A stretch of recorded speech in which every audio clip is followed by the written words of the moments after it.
The FMCSA is set to give truck drivers a couple of late Christmas presents this year. The first present is that they're going to mandate speed limiters on all commercial trucks. The second present is, and it's a surprise present, they don't know what they're going to have the speed limiters set at. They're not going to announce that until in around December 29th. So there's a couple of Christmas presents for us. This video is generously sponsored by Lanefinder. Now this mandate is coming from the FMCSA, but make no mistake, truly, this is a project and a push from the ATA. They've been pushing for this type of thing, these speed limiters, since at least 2016, and they want to push them because all the mega carriers already have their trucks speed governed, and that's for fuel mileage purposes. But the trucks are running slower than everybody else, so they want to level the playing field and chop the knees out of the rest of the carriers that are delivering more on-time deliveries better, and carriers with happier drivers because they aren't governed. The ATA is behind this push. Now we've known for years, it's been statistically proven that split speed limits are unsafe.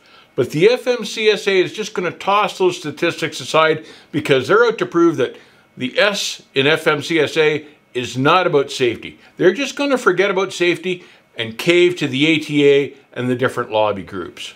Representative Rakeen from the state of Iowa has introduced a bill called the Drive Act bill, and its sole purpose is to prevent this speed limiter mandate from passing, but it's doubtful that the bill will be heard, or if it is, it's doubtful it will be passed.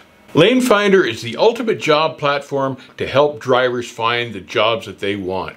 There are filters on the platform so that drivers can sort through to carriers to find the ones best suited for them. You can sort the size of the carrier, or the type of equipment they run, or where they run. All sorts of information, and all without ever having to talk to a recruiter. I highly recommend Lanefinder to help drivers find the best driving jobs out there. Check them out at lanefinder.com. Here in Ontario, where I live, speed limiters on big trucks have been law for more than a few years now, and the traffic does not flow smoothly. Now, as truck drivers, you all know that if you hit the bottom of a hill at 65 miles an hour, by the time you get to the top of the hill, sometimes you're doing 45 miles an hour or less, depending on how much weight you've got on, depending on the size of your motor.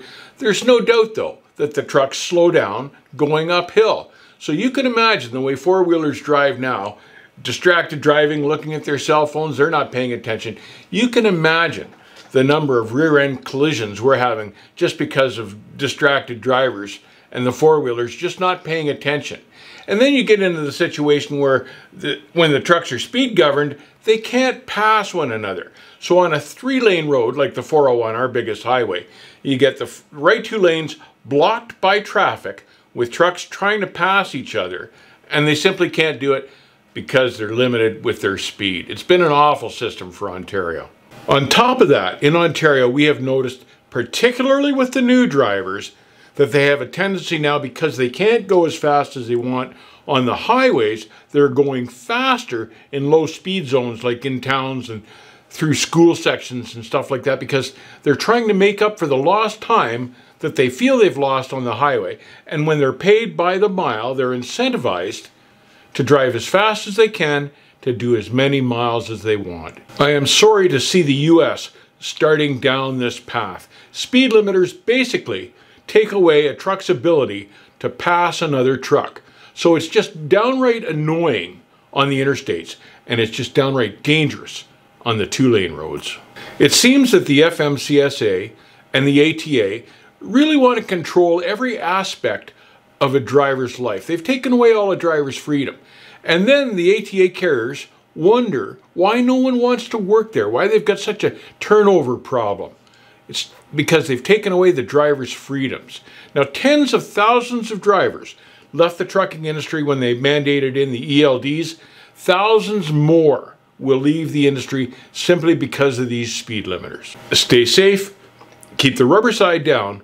Remember now that these speed limiters will not drastically affect guys doing local work or short haul work. Something to keep in mind.